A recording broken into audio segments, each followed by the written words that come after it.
નમસ્કાર મિત્રો, જો તમે નવું ઘર લઈ રહ્યા છો, નવી પ્રોપર્ટી લઈ રહ્યા છો,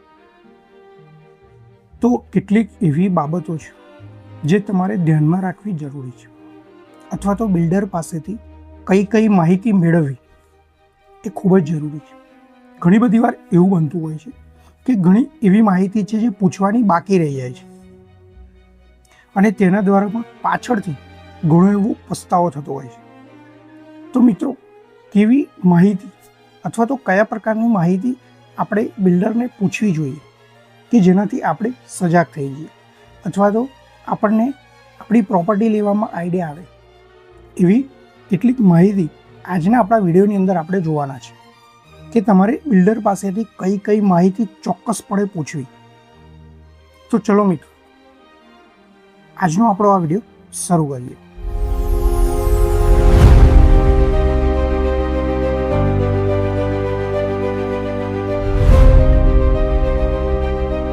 એવા કેટલાક સવાલો છે જે તમારે બિલ્ડરને ચોક્કસપણે પૂછવા જોઈએ. જેમાંથી સૌથી પ્રથમ આવે છે પ્રોજેક્ટની માહિતી. તમે જે પ્રોજેક્ટ લઈ રહ્યા છો, તમે જે પ્રોજેક્ટની અંદર ઘણું મોટું રોકાણ કરી રહ્યા છો, એ પ્રોજેક્ટની તમને ચોક્કસ માહિતી હોવી જોઈએ. પ્રોજેક્ટમાં પણ રેરાનો નંબર પડ્યો છે કે નહીં, એટલે કે રેરાની માહિતી. તમે જે જગ્યા પર જમીન અથવા તો જે ફ્લેટ મકાન લઈ રહ્યા છો, એ જમીનનું ટાઇટલ ક્લિયર છે કે નહીં, એ ચોક્કસપણે તમને ખબર હોવી જોઈએ. કારણ કે પાછળથી કંઈ તકલીફ ઊભી ન થાય અને તમારે કોર્ટ કચેરીના ધક્કા ન ખાવા પડે. ત્યાર પછી છે એને ઓર્ડર. એ જમીન ઉપર, એ મકાન ઉપર એનો ઓર્ડર થયો છે કે નથી, એ પણ ચકાસી લેવું. જે બિલ્ડિંગ બનેલી છે, જે મકાન બનેલો છે, એ ગવર્મેન્ટમાંથી મંજૂરી મળેલી છે, એ વિસ્તારની મંજૂરી મળેલી છે કે નહીં, એ મંજૂરી લેટર પણ ચેક કરી લેવો. OCBU પરમિશન ક્યારે મળશે, આવા તમામ પ્રકારના પ્રશ્નો પ્રોજેક્ટની માહિતીની અંદર પૂછી લેવા. ત્યાર પછી આવે છે ફ્લેટ અથવા તો મકાનની અથવા તો ટેનામેન્ટની કેટલીક વિગતો. તો જેની અંદર સૌથી પહેલાં તો તમે જે ફ્લેટ અથવા તો જે મકાન લઈ રહ્યા છો, એનો કાર્પેટ એરિયા કેટલા સ્ક્વેર ફૂટમાં છે. કારણ કે તમે સ્ક્વેર ફીટ પ્રમાણે પૈસા ચૂકવતા હોવ છો. તમે જે મોટી અમાઉન્ટ આપી રહ્યા છો એ સ્ક્વેર ફીટ પ્રમાણે આપી રહ્યા છો. એટલે પાછળથી એવું ના થાય કે તમે આટલા સ્ક્વેર ફૂટનું લીધેલું છે અને આટલા સ્ક્વેર ફીટનું મળેલું છે. એટલે કાર્પેટ એરિયા કેટલો છે એ અવશ્ય પૂછી લેવું. સાથે સાથે એ પણ પૂછી લેવું કે સુપર બિલ્ડઅપ એરિયા પણ કેટલો છે, તો એ પણ તમને ધ્યાનમાં આવી જાય. બીજી વસ્તુ કે કયો ફ્લોર છે. ઘણી બધી વખત ઘણી બિલ્ડિંગોમાં એવું બનતું હોય છે કે જે ફ્લોર પ્રમાણે એની કિંમત હોય છે. એટલે કે તમે સૌથી ઉપર જો લો છો તો એ પ્રમાણે કિંમત હોય છે. ઘણી બધી જગ્યાએ બધા જ માળની, એટલે કે 1, 2, 3, 4 જે પણ માળે, જે પણ ફ્લોર ઉપર તમે મકાન લઈ રહ્યા છો, એની બધાની સરખી કિંમત હોય છે. જ્યારે ઘણી બધી વાર ચડતી ક્રમમાં અથવા તો ઉતરતા ક્રમમાં ફ્લેટ અથવા મકાનની કિંમત હોય છે. તો આ તમે સૌથી પહેલાં પૂછી લો કે કયા ફ્લોર ઉપર મકાન છે, એની કેટલી કિંમત છે, અથવા તો ફ્લોર વાઇઝ અલગ અલગ છે કે બધા માટે સરખું છે, આ અવશ્ય પૂછી લેવું. સાથે સાથે ફ્લોરનું ફેસિંગ કેટલું છે એ પણ પૂછી લેવું. જો તમને બતાવવામાં આવે તો ઓકે, પરંતુ જો ના બતાવવામાં આવી હોય તો ફ્લેટની બાલ્કની કઈ બાજુ છે, કેટલી બાલ્કની છે, એનું ટેરેસ કેવી રીતે છે, એ દરેક પ્રકારની માહિતી અવશ્ય પૂછી લેવી. ત્યાર પછી સૌથી મહત્ત્વની બાબત કિંમત. આપણી કમાઈનો મોટો ભાગ, જીવન પૂંજી આપણે આપણા મકાનમાં લગાવતા હોય છે. તો મકાનની કિંમત એ સૌથી મહત્ત્વનો ભાગ છે. કેટલી કિંમત છે, દરેક બાબતો ચકાસવી જોઈએ. એમાં સૌથી પહેલી બેઝ પ્રાઇસ, કે તમે જે મકાન, તમે જે ફ્લેટ લઈ રહ્યા છો, એની બેઝ પ્રાઇસ કેટલી છે એ અવશ્ય પૂછી લેવું. આથી તમને અંદાજો આવે કે એની કિંમત કેટલી છે, બીજા એક્સ્ટ્રા કેટલા જાય છે મારા. આમ બેઝ પ્રાઇસ પૂછે. ત્યાર પછી GST. ઘણી બધી જગ્યાએ GST ફ્રી અથવા તો માફ હોય છે, બિલ્ડરથી જ ભરવામાં આવે છે, પરંતુ ઘણી જગ્યાએ GST અલગથી ભરવાનું આવે છે. તો એની પર GST કેટલો લાગશે, કેટલો GST ભરવો પડશે, એ સૌથી પહેલાં પૂછી લો. એવી જ રીતે સ્ટેમ્પ ડ્યુટી. સ્ટેમ્પ ડ્યુટી પણ કેટલી આવશે એ પણ જરૂરથી પૂછી લેવું. એ જ રીતે રજિસ્ટ્રેશન ચાર્જ. રજિસ્ટ્રેશન ચાર્જ પણ કેટલો લાગશે એ પણ અવશ્ય પૂછી લેવું, જેથી તમને એક ચોક્કસ રકમની અંદાજો આવી જાય. ત્યાર પછી ઘણી બધી જગ્યાએ ડિપોઝિટ લેવામાં આવતી હોય છે. હવે ડિપોઝિટ ઘણી બધી જ્યારે એવું લેવામાં આવતું હોય છે કે એક સાથે એક જ વખત લઈ લેતા હોય છે અને એના ઇન્ટરેસ્ટમાંથી પછી મેન્ટેનન્સનું કામ કરતા હોય છે. પરંતુ ઘણી બધી જગ્યાએ એવું બને છે કે એક સાથે રકમ લેવામાં આવે છે, પરંતુ ત્યાર પછી પણ મંથલી કોઈ ચોક્કસ રકમ લેવામાં આવે છે. તો મેન્ટેનન્સ અવશ્ય પૂછી લેવું, કારણ કે ઘણી બધી જગ્યાએ એવી ફેસિલિટીઝ હોય છે કે જેના કારણે મેન્ટેનન્સ વધારે હોય છે. હવે એ મેન્ટેનન્સ જે તે સમયે તમને પોસાઈ શકશે કે નહીં, એટલે સૌથી જરૂરી મેન્ટેનન્સનું પૂછી લેવું. અત્યારે ઘણા બધા લક્ઝરિયસ ફ્લેટોની અંદર ક્લબ હાઉસો થઈ ગયા છે. તો ક્લબ હાઉસનો ચાર્જ કેવી રીતે છે? ક્લબ હાઉસનો ચાર્જ અલગથી છે કે પછી જે મેન્ટેનન્સ આપીએ છીએ એની જ અંદર આવી જાય છે? આમ ક્લબ હાઉસનો ચાર્જ પણ પૂછી લેવાનો. ત્યાર પછી પાર્કિંગ ચાર્જ. માનો કે તમારા ઘરે કોઈ પ્રસંગ છે અને તમારે પાર્કિંગની જરૂરિયાત પડી છે, બીજા બહારથી વાહન આવે છે, તો ઘણી બધી વાર એનો ચાર્જ લેવામાં આવતો હોય છે. તો પાર્કિંગ ચાર્જ વિશે અવશ્ય પૂછી લેવું. અને તેના પછી એક ખાસ ઇમ્પોર્ટન્ટ વસ્તુ, હિડન ચાર્જ. અન્ય કોઈ હિડન ચાર્જ એટલે કે છુપા ચાર્જ તો નથી ને? કારણ કે એવા ચાર્જીસ હોય છે કે જે પાછળથી ઊભા કરવામાં આવે છે અથવા તો પાછળથી નક્કી કરવામાં આવે છે. તો આવા કોઈ ચાર્જીસ લેવામાં નહીં આવે ને, આ અવશ્ય પૂછી લેવું, કારણ કે એ તમારું ખિસ્સું ભારે કરી શકે છે. આ થઈ કિંમતની વાતો. વાત કરીએ પેમેન્ટની. તમે જે પેમેન્ટ આપવાના છો એ કેવી રીતે, કેટલું, કેટલા પાર્ટ્સમાં અને કોના દ્વારા આપવાના છો, આ મહત્ત્વની બાબત છે. તો કિંમતની જ્યારે વાત કરી તો પેમેન્ટની અંદર એટલું પૂછી લેવું કે જ્યારે પણ ફ્લેટ મકાનની કિંમતનું બુકિંગ કરાવીએ છીએ તો કેટલી આપવી પડશે. કારણ કે ઘણી બધી જગ્યાએ એવું હોય છે કે જે મકાનની કિંમત હોય છે એના 10% તમારે બુકિંગ વખતે આપવા પડતા હોય છે. જ્યારે ઘણી બધી જગ્યાએ એવું હોય છે કે તમે 21,000, 51,000, 51,000 આપીને પણ બુકિંગ કરી શકો છો, જેનાથી તમને એક ચોક્કસ રકમની યોજના કરવાની ખબર પડી જાય. એટલે બુકિંગ વખતે કેટલી રકમ આપવી એ અવશ્ય પૂછી લેવું. ત્યારબાદ પેમેન્ટનું શેડ્યુલ, એટલે કે પેમેન્ટ કેવી રીતે, કેટલા હપ્તામાં અને કેવી રીતે કરવાનું છે, આ અવશ્ય પૂછી લેવું. બુકિંગની રકમ કેટલી આપવાની. ત્યારબાદ અમારે બેંક તરફથી જો કોઈ લોન ઓછી થાય છે, પ્રોપર્ટીની જે કિંમત છે એના કરતાં થોડી ઓછી થાય છે, તો કેવી રીતે પેમેન્ટ આપવાનું છે, આ તમામ પ્રકારની બાબતો પૂછવી અવશ્ય છે. ત્યાર પછી એક ખાસ વસ્તુ કે બિલ્ડરને એટલું પૂછી લેવાનું, હોમ લોન માટે મંજૂર બેન્કો, એમની પાસે મંજૂર બેન્કો કેટલા. એવા કિસ્સામાં જોયેલું છે કે કોઈ બિલ્ડર દ્વારા કોઈ સ્પેસિફિક બેંકને લેવામાં નથી આવી. દાખલા તરીકે કોઈ એ નામની બેંક છે, ABCD બેંક છે.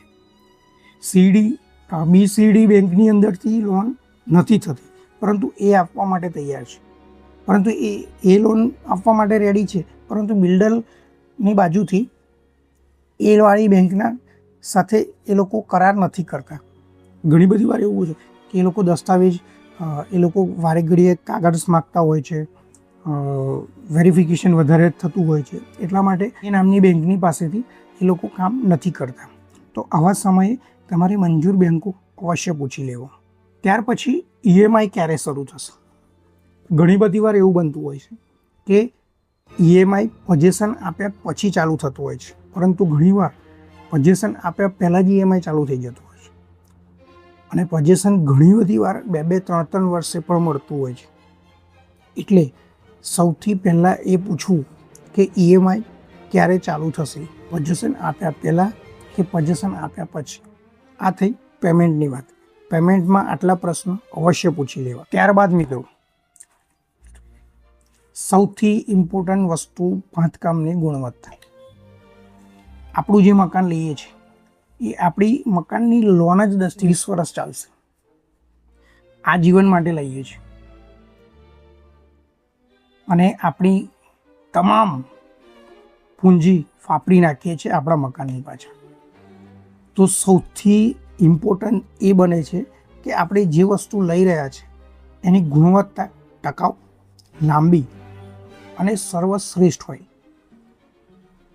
હવે ગુણવત્તાની વાત કરીએ તો ગુણવત્તાની અંદર શું પૂછીશું અથવા તો શું પૂછવું જોઈએ કે જેનાથી આપણને મકાનની ગુણવત્તાની ચકાસણી થાય. કારણ કે આપણને જોઈને તો બહુ મસ્ત લાગશે, જોઈને ખબર નહીં પડે તો ગુણવત્તા કેવી રીતે ચકાસીશું? તો બાંધકામની ગુણવત્તા ચકાસવા માટે સ્ટ્રક્ચરની વોરંટી પૂછી લેવી કે આ જે સ્ટ્રક્ચર બાંધવામાં આવ્યું છે એની વોરંટી કેટલી, એના દ્વારા આપણને એની ગુણવત્તા પણ ખબર પડશે.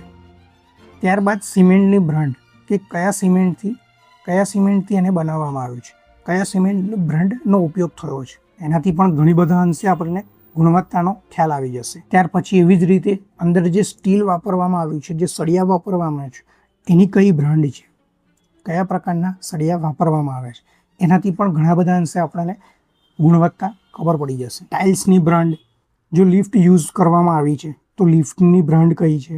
ઇલેક્ટ્રિકમાં વાત કરીએ તો વાયરમાં કયા પ્રકારના વાયર, કઈ કંપનીના વાયર વાપરવામાં આવ્યા છે, કેટલા એમએમના વાપરવામાં આવ્યા છે, કયા પ્રકારના બોર્ડ, સ્વિચો વાપરવામાં આવી છે. એવી રીતે પ્લમ્બિંગમાં કયું પીવીસી વાપરવામાં આવ્યું છે, સિંક કયા વાપરવામાં આવ્યા છે. આ બધું જ તમે જો પૂછવામાં આવે તો એ બાંધકામની ગુણવત્તા નક્કી થઈ જશે. ત્યારબાદ છે સુવિધાઓ, કે આપણે જે મકાન લઈ રહ્યા છીએ એમાં આપણને કયા પ્રકારની સુવિધાઓ બિલ્ડર દ્વારા પ્રોવાઈડ કરવામાં આવે છે. તો સુવિધાઓમાં સૌથી પહેલું અને જીવન જરૂરિયાતની જો વસ્તુ હોય તો તે પાણી કયા પ્રકારનું આવે છે, કેટલો સમય આવે છે, 24/7 પાણીની સુવિધા છે કે નહીં, કેટલા ટેન્ક વાપરવામાં આવે છે, કોર્પોરેશનનું પાણી ક્યારે આવે છે, કેવું આવે છે. આ તમામ પ્રકારની બાબતો પૂછવી અવશ્ય છે પાણીમાં. ત્યાર પછી પાવર બેકઅપ છે કે નહીં, છે તો કેટલો છે. જો તમે લક્ઝરિયસ સારી એવી કિંમત આપીને ઊંચા મકાનો લઈ રહ્યા છો તો ત્યાં અવશ્ય પાવર બેકઅપની સુવિધા હશે જ. ત્યારબાદ આપણી અને આપણા બાળકોની સેફટી માટે સીસીટીવી છે કે નહીં, કઈ જગ્યા પર છે, સાથે સિક્યુરિટી છે કે નહીં. અત્યારે મોટાભાગના ફ્લેટો, મકાનોની અંદર ફાયર સેફટી પણ આવી ગઈ છે. તો ફાયર સેફટી છે કે નહીં, કઈ જગ્યાઓએ રાખેલી છે, ફાયર સેફટી કઈ જગ્યાઓએ આપેલી છે, એ પણ ચકાસવું અત્યારે ખૂબ જ મહત્ત્વનું છે. ત્યાર પછી ગાર્ડન તમને જોઈને જ ખ્યાલ આવી જશે. તમે લેતા પહેલાં સૌથી પહેલાં ફ્લેટને કે મકાનને જોવા જશો તો ત્યાં આગળ ખ્યાલ આવી જશે. ગાર્ડન એટલો ખાસ ઇમ્પોર્ટન્સ નથી, પણ જો તમારા બાળકો છે અથવા તો ભવિષ્યમાં બાળકો થશે તો એમના માટે પણ ગાર્ડન હોવું અવશ્ય છે. અને અત્યારે દરેક જગ્યાએ, દરેક ફ્લેટોની અંદર ગાર્ડન અલગથી થઈ જ ગયા છે. ત્યારબાદ જીમ, જો તમે લક્ઝરિયસ ફ્લેટ લઈ રહ્યા છો તો તેની અંદર જીમની પણ સુવિધા હશે, તો જીમ વિશે પણ પૂછી લેવું. સાથે ક્લબ હાઉસનું પણ પૂછી શકો છો, ક્લબ હાઉસ છે કે નહીં, બાળકો માટે પ્લે એરિયા રાખવામાં આવે છે કે નહીં. આ તમામ પ્રકારની બાબતો સુવિધાની અંદર તમે પૂછી શકો છો. ત્યારબાદ છે સૌથી મહત્ત્વની વસ્તુ, પોઝેશન. બિલ્ડર દ્વારા પોઝેશન ક્યારે આપવામાં આવશે? કારણ કે તમે બુકિંગ કરાવી દો છો, લોન પણ કરાવી દો છો, પરંતુ ત્યારબાદ ઘણી બધી વખત પોઝેશન આપવામાં નથી આવતું. અને અત્યારે તમે ન્યૂઝપેપરોમાં પણ જોતા હશો કે ઘણા બધા એવા કેસો ચાલતા હોય છે કે 2-2, 3-3, 4-4 વર્ષથી પોઝેશન નથી આવ્યું. એટલે સૌથી મહત્ત્વની વસ્તુ પોઝેશન પૂછી લેવું, કારણ કે વસ્તુ આપણા હાથમાં આવ્યા પછી જ આપણે કંઈ નિર્ણય લઈ શકીએ છીએ. એટલે સૌથી પહેલું પૂછી લેવું કે પોઝેશન કઈ તારીખે ક્યારે મળશે. પોઝેશનની અંદર મોડું થાય તો વળતર મળશે કે નહીં એ પણ પૂછી લેવું. ડિફેક્ટ લાયબિલિટી પીરિયડ કેટલો છે એ પણ પૂછવા જેવો પ્રશ્ન છે.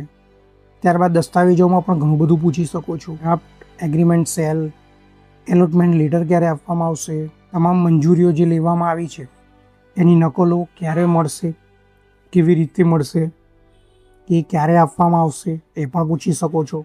તમારા દ્વારા જે પેમેન્ટ આપવામાં આવે છે તો પેમેન્ટની રસીદ કેવી રીતે અને ક્યારે આપવામાં આવશે આ પણ પૂછી શકો છો.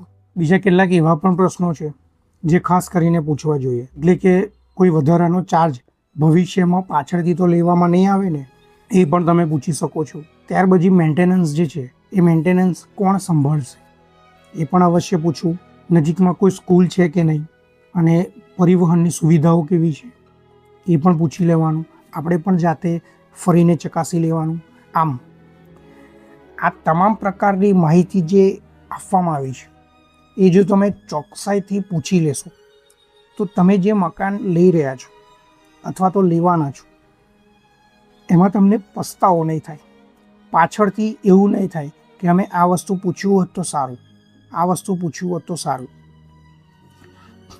એટલે આજે આપણે જે જોઈ એમાં તમામ બાબતો આવી ગઈ. એમાં કોઈ પણ એવી વસ્તુ બાકી નથી રહેતી કે જે તમને પાછળથી પસ્તાવો ઊભો કરી શકે.